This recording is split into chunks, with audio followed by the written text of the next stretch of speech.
Après avoir parlé de la relation d'ordre naturel sur n, nous allons maintenant parler de la relation d'ordre naturel sur R.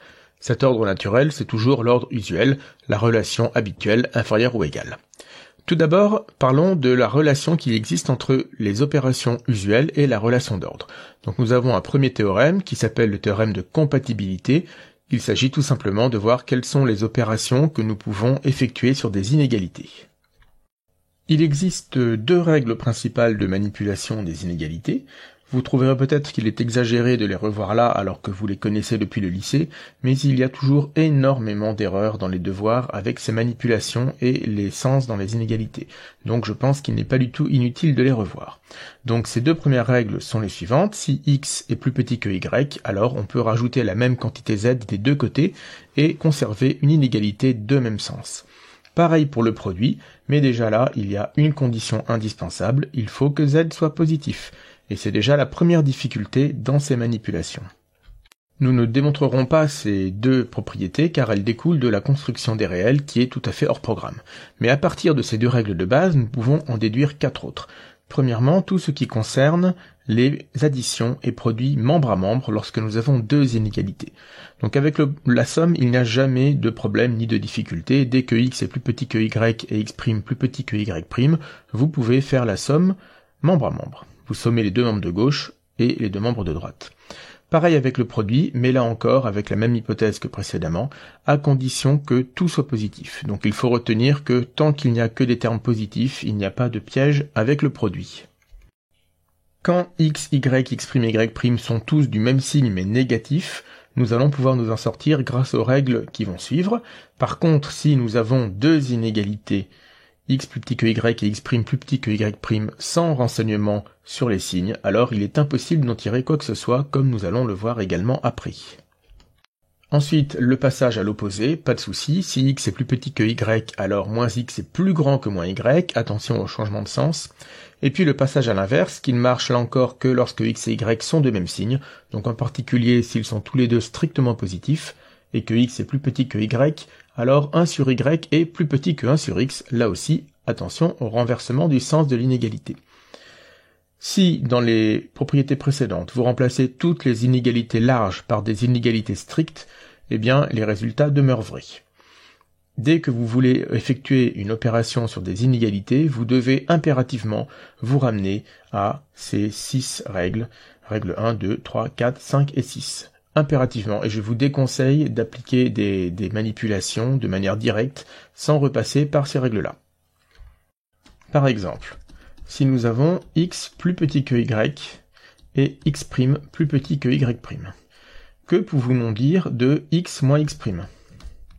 Eh bien, rien du tout, car à partir des deux hypothèses que nous avons là, si nous multiplions par moins 1 la dernière inégalité, nous obtenons moins x' plus grand que moins y'. Si à côté de ça nous accolons une inégalité qui est dans le même sens, eh bien avec la règle, ici la règle numéro 3, nous pouvons faire la somme membre à membre et nous obtenons y moins x' supérieur ou égal à x moins y'. Mais nous n'obtenons rien avec x moins x'. Attention à ça. Donc ici nous ne pouvons rien dire de x moins x'. Même question avec les deux mêmes hypothèses, que pouvons-nous dire de x fois x'?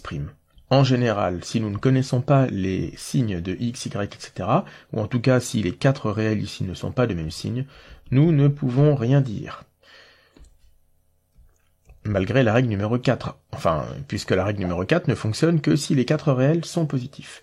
Par exemple, moins 4 est inférieur ou égal à 1, moins 2 est inférieur ou égal à 1, mais si j'effectue les produits membre à membre, est-ce que 8 est inférieur ou égal à 1? Eh bien non, 8 est strictement plus grand que 1. Donc dès qu'il y a des problèmes de signes, c'est très compliqué. Si vous avez par contre des réels qui sont strictement négatifs, eh bien il est possible d'effectuer le produit membre à membre, mais attention, on ne peut pas appliquer directement la règle numéro 4, ici 8 n'est pas plus petit que 2.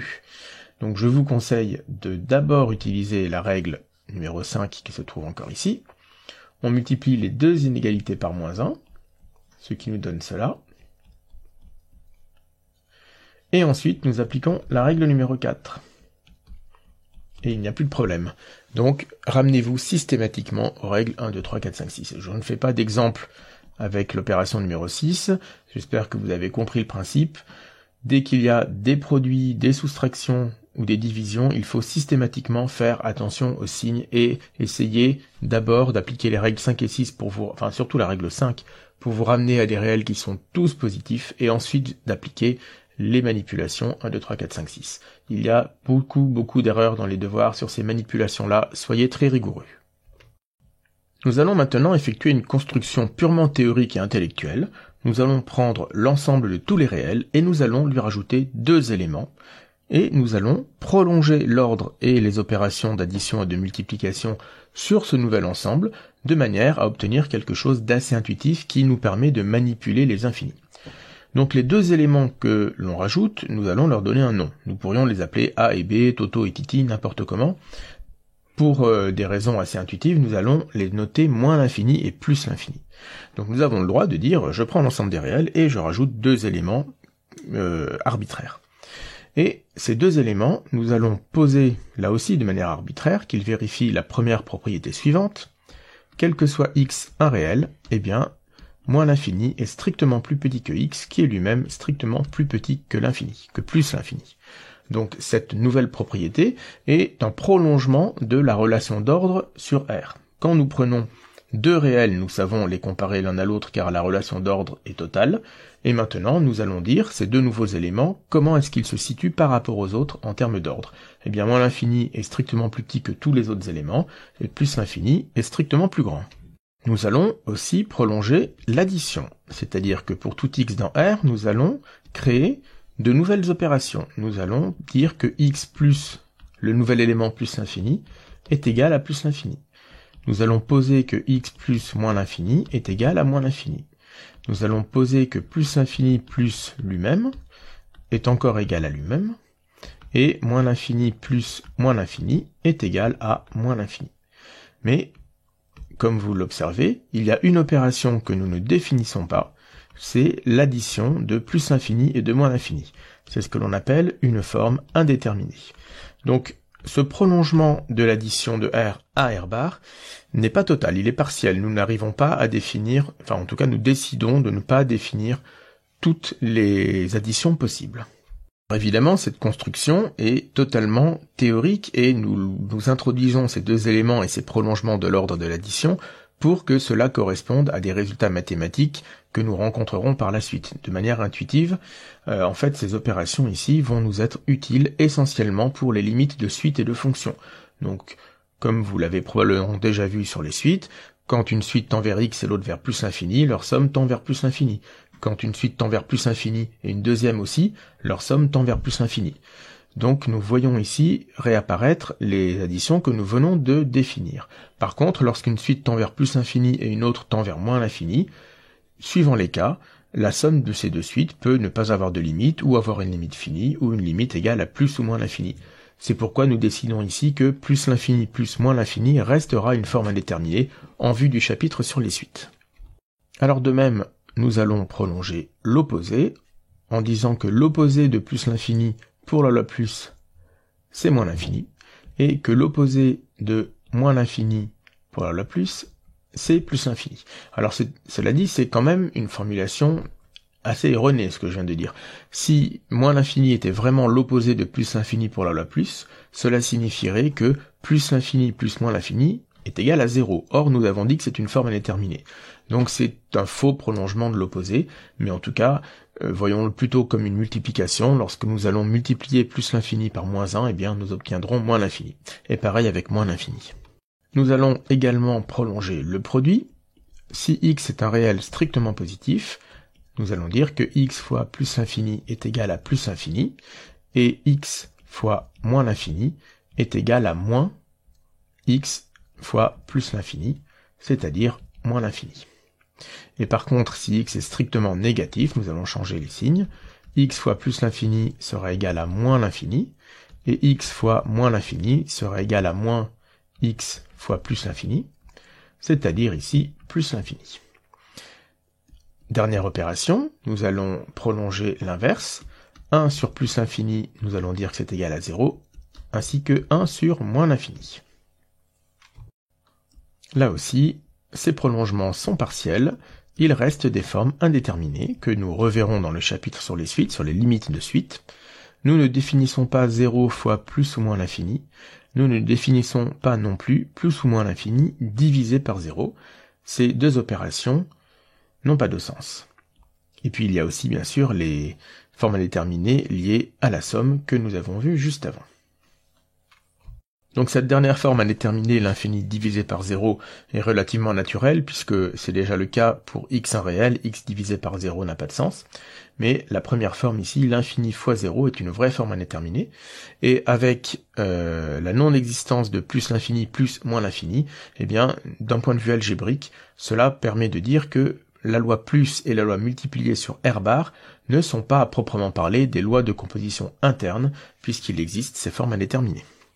Nous allons maintenant aborder la propriété de la borne supérieure, qui est une propriété fondamentale de R, que nous ne démontrerons pas car elle découle de la construction des réels qui est hors programme, mais cette propriété est à rapprocher d'un théorème du principe du minimum que nous avons vu dans la vidéo précédente, et qui exprime que toute partie non vide majorée de Z admet un plus grand élément. Alors, en gardant les mêmes hypothèses pour une partie donc non vide et majorée de R, peut-on obtenir un résultat? Eh bien oui, et c'est la propriété de la borne supérieure qui répond à la question. Son énoncé est très ressemblant au principe du minimum, mais il y a une différence notable. Toute partie non vide majorée de R admet une borne supérieure. Donc vous l'avez remarqué, il ne s'agit plus ici d'un maximum, mais d'une borne supérieure. Cela est tout de même très différent, donc attention. Si par exemple nous prenons la partie grand A égale à l'intervalle 0,1 ouvert en 1, eh bien grand A n'a pas de max, et pourtant c'est une partie non vide majorée. Donc le principe du minimum avec son énoncé qui serait le même que dans Z est totalement faux dans R. Par contre ici, d'après le principe de la borne sup, d'après la propriété de la borne supérieure, grand A est une partie non vide de R, elle est majorée par 2 par exemple, et donc elle admet une borne supérieure. Alors ici, il est facile de donner sa borne supérieure, nous savons le faire, c'est 1. Mais ça n'est pas la propriété de la borne supérieure qui nous donne la valeur de la borne supérieure. Cette propriété est ce que l'on appelle un résultat d'existence. C'est purement théorique. Avec l'hypothèse non vide majorée, nous savons qu'une partie admet une borne supérieure. Par contre, nous ne savons absolument pas quelle est sa valeur en général. La propriété nous garantit juste l'existence de la borne supérieure et ne nous donne pas une valeur. Comme le principe du minimum chez les entiers, la propriété de la borne supérieure chez les réels est une propriété absolument fondamentale qui va nous servir à de très nombreuses reprises pour démontrer des théorèmes d'analyse. Alors cet énoncé a évidemment une déclinaison avec la borne inférieure, alors je pourrais la recopier puisque c'est quasiment le même énoncé. Évidemment, il s'agit maintenant de la propriété de la borne inférieure. Eh bien, même énoncé, mais vous changez majoré en minoré, et borne supérieure en borne inférieure, et vous avez le principe de la borne inférieure. Toute partie non vide minorée de R admet une borne inférieure. Bon, il est très fréquent que les résultats sur les max, les bornes sup, etc. aient des analogues avec les min, les bornes inf, etc. Alors il existe aussi une propriété de la borne supérieure dans R bar, mais ce résultat est un peu plus anecdotique, même si nous l'utiliserons une ou deux fois, mais il est beaucoup moins important que la propriété de la borne sup dans R. Alors quand l'on parle de propriété de la borne supérieure sans préciser, par défaut, il est toujours sous-entendu que c'est la borne supérieure dans R. Si vraiment nous travaillons dans R bar, il faudra le préciser de manière très explicite, quitte à insister, pour qu'il n'y ait pas de confusion. Alors l'énoncé est encore plus simple. Tout simplement, toute partie de R bar admet une borne sup et une borne inf. Il n'y a même pas besoin de supposer qu'elle est non vide, et il n'y a pas besoin non plus de supposer qu'elle est majorée ou minorée. Alors, toutes les parties de R bar sont majorées, puisqu'elles sont majorées par plus l'infini. Ce qui n'est pas le cas dans R, car dans R, plus l'infini n'existe pas. Mais plus l'infini est un élément de R bar, donc c'est un majorant de toutes les parties de R bar. Moins l'infini est également un minorant de toutes les parties de R bar. Donc il est naturel que l'hypothèse majorée ou l'hypothèse minorée n'apparaissent pas dans cette propriété. Par contre, pour non vide, là c'est un peu plus compliqué. Donc regardons un peu les choses. Donc à nouveau, ça n'est pas fondamental, mais cela nous fera un petit exercice sur les bornes sup et les bornes inf. Que peut-on dire du vide? Le vide a-t-il un minorant, un majorant, une borne inf, une borne sup, etc. Alors, commençons déjà par réécrire la définition de partie majorée lorsque nous savons que cette partie est dans R bar. Si A est inclus dans R bar, A majoré peut s'écrire, alors ça évidemment est très ressemblant à la définition, peut s'écrire de la manière suivante. Il faut commencer bien sûr par le majorant. Il existe un M dans R bar tel que pour tout X dans R bar, X appartient à A implique que X est plus petit que grand M. Alors vous voyez qu'il n'y a pas beaucoup de différence par rapport à la définition. Cette partie-là, avec l'implication aussi, remplace le pour tout X dans grand A. Alors pourquoi j'explique cela? Car maintenant je vais expliquer pourquoi le vide a quand même une borne sup et une borne inf. Donc ici avec le vide est-il majoré? L'ensemble vide est-il majoré? Eh bien, est-ce que la phrase « il existe un M dans R bar tel que pour tout X dans R bar, X appartient au vide implique X plus petit que M », cette phrase est-elle vraie? Eh bien oui, puisque X appartient au vide est une phrase, une proposition qui est toujours fausse. Donc, l'implication, ayant ici un membre de gauche qui est faux, cette implication est toujours vraie. Quel que soit d'ailleurs grand M.